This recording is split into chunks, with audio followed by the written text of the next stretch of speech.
Bueno, con ustedes enseguida Rosita Šorytė. En 1988 se licenció en Lengua y Literatura Francesa por la Universidad de Libertad, Lituania. En 1994 se diplomó en Relaciones Internacionales con el Instituto Internacional de Administración Pública de París. En 1992 Rosita se incorporó al Ministerio de Asuntos Exteriores de Lituania. Estuvo destinada en la misión permanente de Lituania ante la UNESCO, en la misión permanente de Lituania ante el Consejo de Europa y fue ministra consejera de la misión permanente de Lituania ante las Naciones Unidas. Trabajó como representante de la presidencia lituana de la Organización para la Seguridad y la Cooperación en Europa, en la Oficina de Instituciones Democráticas y Derechos Humanos de Varsovia y es miembro del Comité Científico de la Federación Europea para la Libertad de Creencias, FOC. En 2013 presidió el Grupo de Trabajo de la Unión Europea sobre ayuda humanitaria en nombre de la Presidencia pro tempore lituana de la Unión Europea. Como diplomática se especializó en cuestiones de desarme, ayuda humanitaria y mantenimiento de la paz, con especial interés en Medio Oriente y la persecución religiosa y la discriminación en esa zona. También participó en misiones de observación electoral en Bosnia y Herzegovina, Georgia, Bielorrusia, Burundi y Senegal. Sigue con interés el caso de los refugiados que huyen de sus países debido a la persecución religiosa. Es cofundadora y presidenta del Observatorio Internacional de Libertad Religiosa de los Refugiados, lo cual le llevó a una investigación que se publicó en la revista de CESNUR sobre este tema. También es autora de una quincena de artículos en revistas científicas sobre cuestiones de libertad religiosa y de un libro sobre la reacción de la Iglesia y la Cienciología a la pandemia de COVID-19. Te escuchamos, Rosita. Muchas gracias.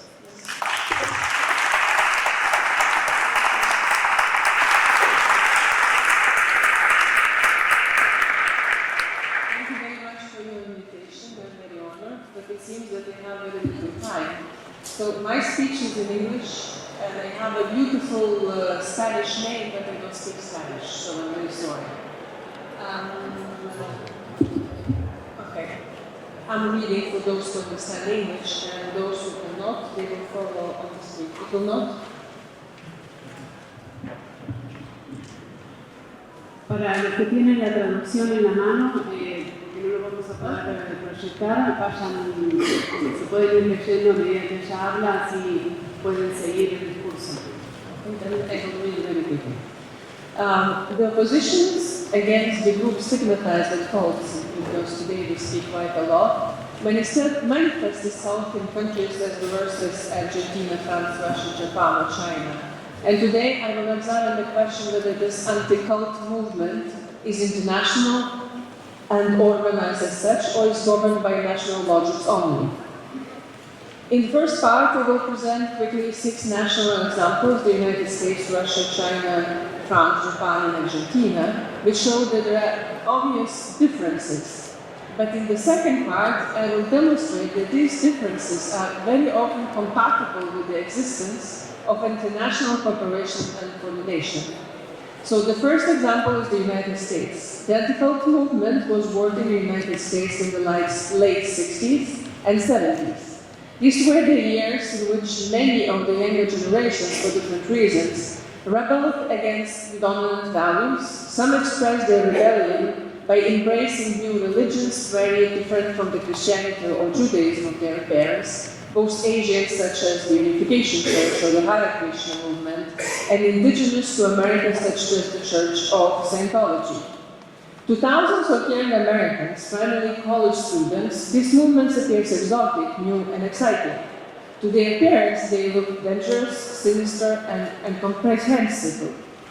Why would reasonable boys or girls abandon the university to serve as full-time volunteers for a controversial group?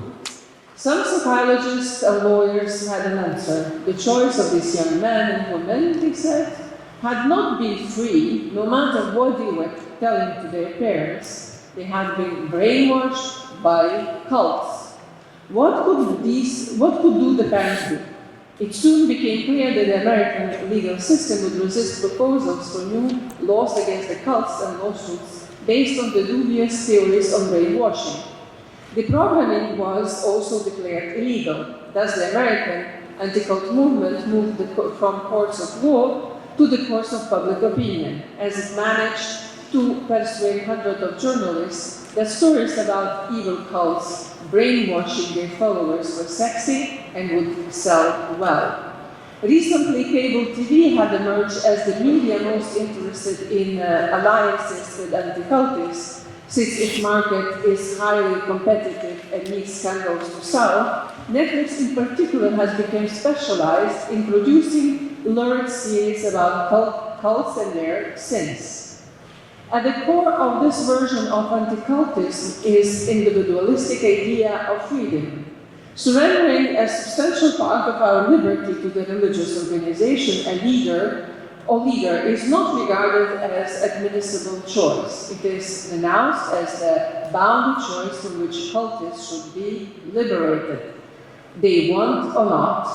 The American model wants to protect cultists from themselves. That's one model. Another model is China. China boasts has the largest anti-cult movement in the world. Indeed, the China Anti-Cult Association has local organizations and representatives in every area of the country, including remote villages, millions of members. However, it's not really a voluntary or private group. It is a branch of the Chinese Communist Party, shortly called CCP, directly organized and controlled by party bureaucrats. Cult in the English official name means China Anti-Cult Association, translated to Chinese, Sijao. In fact, Sijao, since the Middle Ages, is an expression used in the Chinese Empire to indicate heterodox religious movements. Heterodox always had a political meaning to designate an organization that does not support the state and its leadership, the later being incarnated in the emperor in past centuries and Xi Jinping today. Thus, the Chinese model, by borrowing from the Western anti-cult rhetorics, does not protect the individuals from themselves, but the state from the cults and Chunjao. If you are active in any capacity in the movement listed as the Chunjao, in China you go to jail. While anti-cult association organizes massive propaganda campaigns, ultimately main tool China relies on to eradicate cult is not propaganda, but the police. In fact, a specialized anti-Chunjao police with more than 6,000 agents. Another case, Russia. The Russian model of anti-cultism has in common with its Chinese counterpart the use of the police to crack down on cults, but there is an important difference. The leaders of the China Anti-Cult Association are atheists. The leaders of the Russian anti-cult movement are Orthodox priests and lay persons employed and paid by the Russian Orthodox Church. Cults, as it has already happened in 2017 to the Jehovah's Witnesses, are raided by the police, declared extremists, are liquidated by courts of law, which played a key role in anti-cult fight in Russia. Their properties are confiscated, while the latter measure can hide the transfer of prime real estate from cults to government-connected oligarchs, or even relatives of the top leaders. What the laws protect is the religious monopoly of the Russian Orthodox Church, which in turn lives in a symbiotic situation with the Putin regime. Another case, France. This year, France made its bad law of 2001 against the cults even worse, making psychological subjugation, allegedly practiced by the cults, a crime punished with heavy jail penalties. The new law also reinforced the role of the Migrants, the government agency whose mandate is to combat cultic deviances, and that also acts as an ATM machine distributing taxpayers' money to private anti-cult organizations. Followed by, on a smaller scale, by Belgium, France is one of the rare countries that uses as its main weapon against the cults a specialized governmental agency. What France wants is to protect is clearly indicated in another law passed in 2021 against separatists. Although the law primarily targeted Islam, the government explained it also offered framework to fight the cults. As its final name indicated, the laws wants to protect the Republican values against those who would deny them, at least implicitly, by joining a separatist organization, meaning one that lives separately from the majority and according to different values. This is regarded as not tolerable in France. Now we go to Japan. In 2022, former Japanese Prime Minister Shinzo Abe was assassinated by a man who had a personal grudge against the Unification Church, now called the Family Federation for World Peace of Unification, with which Abe had cooperation through the years. The assassin's mother, a member of the Unification Church, went bankrupt in 2002, allegedly for her excessive donations for the movement. A campaign against cults followed the assassination, targeting both the Family Federation, which the government is now seeking to dissolve, and the Jehovah's Witnesses, who had nothing to do with Abe's assassination, but a typical target of anti-cult campaigns. As a statement by 4 special rapporteurs on human rights of the United Nations the issue, unusually strong worded considering that it criticized a democratic country has recently noted, the campaign against the Jehovah's Witnesses and the Unification Church reveals the reluctance of Japanese society and politics to fully accept international standards of freedom of religion or belief. In Japan, the notion of religious liberty was enforced as a part of the constitution and of the laws by the legal experts that came with American General Douglas MacArthur after the World War II. Despite these laws, the idea that religion should conform to the prevailing social mores and that those who learn differently from the majority threaten the all-important value of social harmony remains very strong in Japan. Every time an incident reveals that something connected to religion can disrupt the social harmony, as it happened with the terrorist sarin gas attacks by the new religious movement Aum Shinrikyo in 1995, or the Abe assassination in 2022, draconian measures are introduced to expel from society what are perceived as foreign religious bodies threatening stability. And now I take the case of Argentina. As far as I know, in Argentina, an anti-cult movement existed for decades but remained comparatively small and not very influential. It suffered a crucial defeat when the first case against the Buenos Aires yoga school collapsed in 2000. However, more recently, Argentina has emerged as a laboratory where new strategy is being tested. Cults are tapped through the use of laws against trafficking. It is argued that just as prostitutes and immigrant slave laborers are victims of traffic, even if they may not realize it, so are cultists. The fact that victims deny that they are victims is thus regarded as irrelevant. Based on these theories, the Buenos Aires Yoga School was raided again in 2022.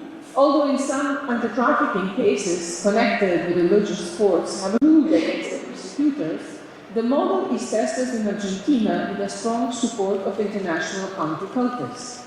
They have started cases claiming that all cultists are trafficked in several other countries, including the United States, the United Kingdom, and are very interested in the outcome of the yoga school case in Buenos Aires.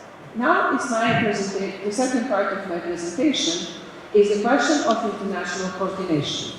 From what we have discussed so far, it may seem that national situations are very different. However, while domestic peculiarities should not be neglected, it is also true that campaigns against the cults are increasingly coordinated at international level, although this coordination is not always visible. I will mention 6 examples that deserve further attention. The first is FACTS. As early as 1994, several anti-cult organizations came together to establish an umbrella organization called FACTS, which would be the European Federation of Centers of Research and Information on Cults and Sects, with headquarters in Paris. It has correspondent organizations outside of Europe too. It is and always was financed by the French government. For more than 25 years, one of its largest and most active components, which also contributed financially, was its Russian branch, which was controlled by the Russian Orthodox Church and financed by the Russian government. In March 2022, reasons connected with the war in Ukraine suggested a separation with the Russian branch, although forms of cooperation have continued discreetly even after that time. Fairness has also supported anti-cult campaigns in China, and its propaganda can be found behind anti-cult activities and proposals all over the world. Fairness also cooperates with the American-based ICSA, International Cult Studies Association, as evidenced by the conference held this month in Barcelona, putting together ICSA and Fairness and Japanese anti-cultists, although it should be acknowledged that some American leaders of that organization are somewhat more moderate than their European counterparts. Another, Invictus. Much more discreet than Fairness, but not less dangerous, is a group called Invictus, undefeated in Latin, headquartered at the University of Barcelona with the ambition of putting together those in the academic minority who support brainwashing theories and anti-cult movement. It was also represented at the Barcelona conference. None of its members is a scholar of religion. They're all psychologists who still support brainwashing theories. Interestingly, one of them is Japanese psychology professor and anti-cult activist called Hideaki Nishida. He is the person who drafted in Japan, after the Abe assassination, the controversial regulation as religious abuse of children. His role was explicitly criticized in the United Nations statement. While Invictus is in part a money-making enterprise using the support of psychology schools in several universities to get European funds, it also plays a role in organizing attacks against the Jehovah's Witnesses and other movements, and in trying to keep alive the discredited brainwashing theories. Now, another actor, French government. The French government devotes a specific budget to promote the activities of its anti-cult agency milieux abroad through the French diplomacy. Even Argentinian anti-cultists have boasted about their contacts with the French embassy. Japanese anti-cultists' relationship with France started in the late 80s and continued to this day. From the point of view of France, this activity is primarily defensive and aimed to countering American criticism of French anti-cult campaigns, but it also promotes French grandeur, as local politicians have often hailed milieux as a model the whole world should imitate. Russian and Chinese disinformation. Research has traced fake news targeting the Jehovah's Witnesses, Scientology, and other groups to Russian disinformation TV channels such as Sputnik. They are also spread on social media by both Russian and Chinese trolls. Like France, these governments are interested in defending their repression of cults at home against international criticism. But there is also an interest in creating disorder and social unrest, which has led to increased troll activity after Russia's 22 invasion of Ukraine. In Japan, solid evidence has emerged connecting the attacks against the Unification Church, who was active in political anti-communist campaign, and the very foundation of the Japanese anti-cult movement in the 80s, to the Japanese Communist Party and left-wing organization supported by China and at the time by Soviet Union. Another player, Netflix. Although other TV networks have now jumped on the lucrative bandwagon, Netflix remains the strongest media partner of anti-cultists. Headquarters in America, it has branches in 45 countries and some 300 million subscribers. Its branches obviously communicate with each other, and we have seen the series against cults produced in South Korea, Mexico, and the United States, and distributed worldwide. Few reputations can resist these concerted attacks. Anti-trafficking agencies, we today already mentioned. Obviously, fighting the international traffic of human beings is a laudable enterprise. However, it is also true that anti-trafficking agencies are competing with other branches of the government's funds and have a vested interest in continuously expanding their sphere of activity. Although some Argentinian excesses have been criticized, ultimately there is an international anti-trafficking lobby that looks with interest at the experiment in Argentina of expanding the mandate of anti-trafficking prosecutors to cults and defend these prosecutors when they are attacked internationally. It is probably behind some strange and misleading American coverage of Buenos Aires Silver School case, including in the New York Times. Private donors. American scholar Holly Falk is conducting a study about the private donations supporting anti-health campaigns. It is a study in progress as presented in international conferences. It showed that very large amounts of money were donated by certain billionaires and large corporations. Some may be ideologically motivated, but it is also clear that pharmaceutical companies, for example, are interested in supporting actions against Scientology, which in turn runs successful campaigns exposing the negative effects of psychiatric drugs and other movements critical of certain medicines. These lobby actions obtained a spectacular success this year in France, where a new Article 5 was introduced in the anti-health law punishing with long jail terms those who, for religious or other reasons, dissuade their followers from using medicines and vaccines generally recommended by the medical profession.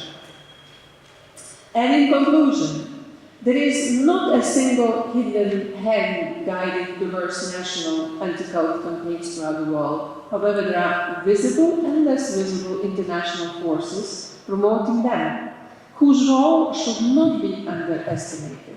This international action against religious liberty requires an international reaction in favor of it.